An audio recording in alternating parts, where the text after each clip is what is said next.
2-1, the final score for Bayern Munich. That's a special result to get at the Bernabéu in a game of high stakes like this, Jamie. Yeah, it is. Fantastic result. Brilliant game, end to end. Both teams going for it right from the first whistle, right to the last. And it felt like Bayern Munich dominated the majority of the game and the better side, but Real Madrid still had huge chances. You can never write them off. We've done it so often.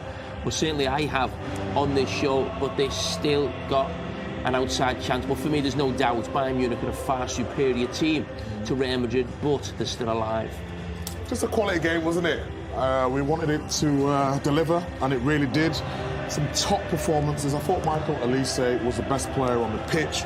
Obviously, Kane does what he does and scores. He'll get the headlines, but it's so interesting to see Real Madrid be out of the game, but then have chances, take the chance. They look like they could potentially go win it in the end. It's just really weird to see how Real Madrid stay in games and just use the individual quality to stay in there. It's just amazing, but it really was a top game. Did this game go how you thought it would, Thierry? Exactly that. We all knew that Bayern Munich was going to have the ball, Real Madrid was going to play on the counter. Bayern Munich always give you chances. Real Madrid had their chances. They didn't score, obviously, all the time. But it was a proper game of football where you could see that two teams were trying to win the game and not trying to tie it or see if we can, not concede a goal. They both played with their weapons. And I think it's a deserved victory for Bayern Munich, although Real Madrid had some clear-cut chances. Which kind of makes you feel like, yes, it's an away win for Bayern Munich, but you still really don't know how that second leg could go, Micah. Can't call it. Anything could happen. With Kiki and Mbappe on the pitch and Vinicius with the chances he can get, Bellingham coming onto the pitch as well, that individual quality, it could go any way, Kay. I can't wait for next week. Did it live up to the billing of Champions League quarter-final for you, Jamie? Yes, it did. Are you trying to throw me? Have I said something there? No, not at all. Why do you feel so attacked all the time? No, I know. Sometimes you try and catch me out. But there were actually 40 shots in the game, 20 each.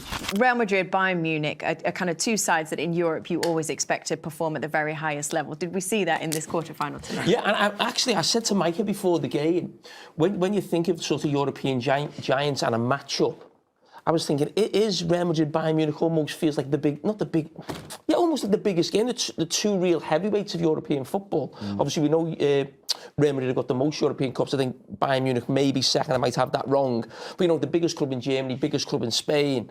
And I think you said before the game, the first 50 years ago since the first game, 1976. Yeah, that was correct. So they've got a great history. Bayern Munich haven't lost or haven't won against Real Madrid for a long time. And that was a serious performance, that, from Bayern Munich. They looked like, the real deal.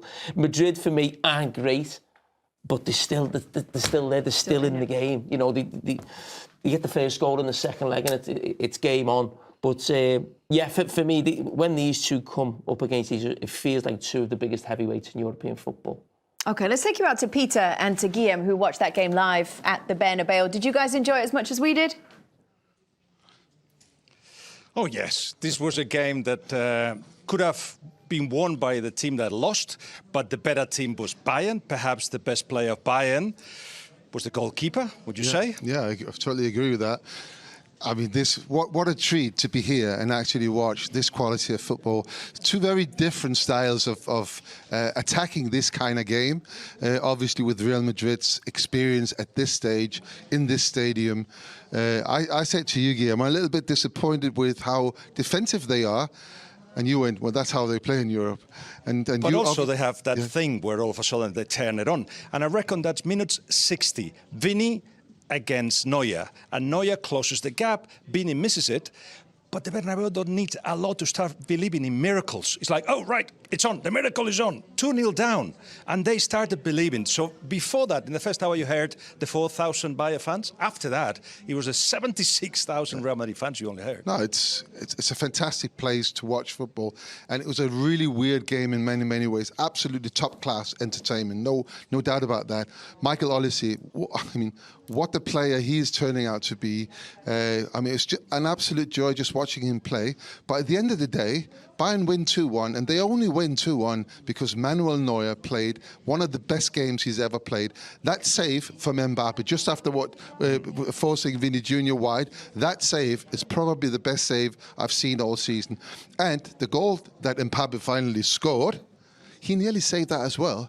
Manuel Neuer today, I said it before the game, as a bit of a question mark, a little rusty. He needed to play well today, and my God, did he do that? Peter, I know you're trying to get an interview with Neuer, but tell him come on. to Neuer.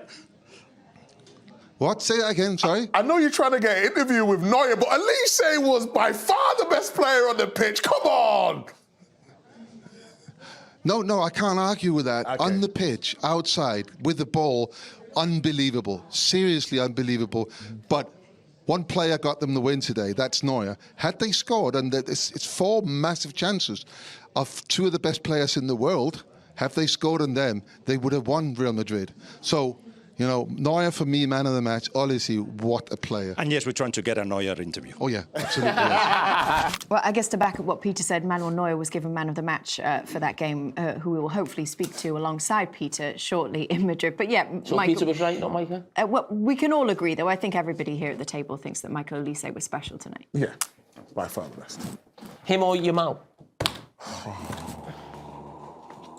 Who's your man? Yamal's younger, isn't he? Yeah. Yeah, so I would say Yamal's still a little bit more direct. I think Elise still wants to make people, once he gets that out of the way and just wants to score every time, I don't think there's much in it. That's one of the best performances I've seen this season from any player, that Elise tonight. Oh, wow. When someone's that good, and you had this, it's when he's got the ball, the defender he's up against knows he's going to go past him, but he just doesn't know what side. Elise is just like, he's like, I know I'm going to go past you. I'll decide at the last minute whether I go this way or I go that way. It's not even you're not even thinking, is he going to get past his man? Is he going to stop him? It's like, no, he's going past him. It's just which way he's going to go. Yeah. You know, that's what it felt like every time he got the ball tonight when he was up against that left back. There is something that Michael does ever so well and that wingers do not do. As soon as he controls the ball, he squares you. So instead of as soon as he controls it, he squares you straight away. And because you know he can go right or left, you have to respect that. If you look at every time he controls the ball, he turns straight away on the guy, straight away. So that means he can see the line, he can see inside. If you stay like that, it's a bit more difficult. When he controls the ball, he turns straight away and he starts to go another 1v1. Those are the players we want to see. Whether it's Lamine Yamal or Michael Olise, please carry on playing the way you're playing because you're making it very enjoyable for everybody. Whenever we have him on the show, he seems so shy. Is he the type of player that just big moments do not faze him? Michael Olise is a different player. He might be shy when you give him a mic or whatever it is. He has a certain way of thinking, a certain way of seeing life, just like he sees the game. But you can give him a ball, it is different. He sees things that not a lot of people can see. He understands the game in a different way. He sees the game, as I mentioned, more often than not with his brain. So he doesn't look, and I mention that all the time, he doesn't look at the game with his eyes. So he's trying to imagine what can happen when the ball is released from the goalkeeper. You need to be in advance in your brain to see what's happening. Then he can dribble, we all know that. But he sees the game in a different way, like he sees life. So this is why sometimes people don't understand him outside of the field. But he's a lovely guy, great guy, but I can tell you what, he doesn't speak a lot outside of the field. But when he's on the ball, he speaks with the ball very well.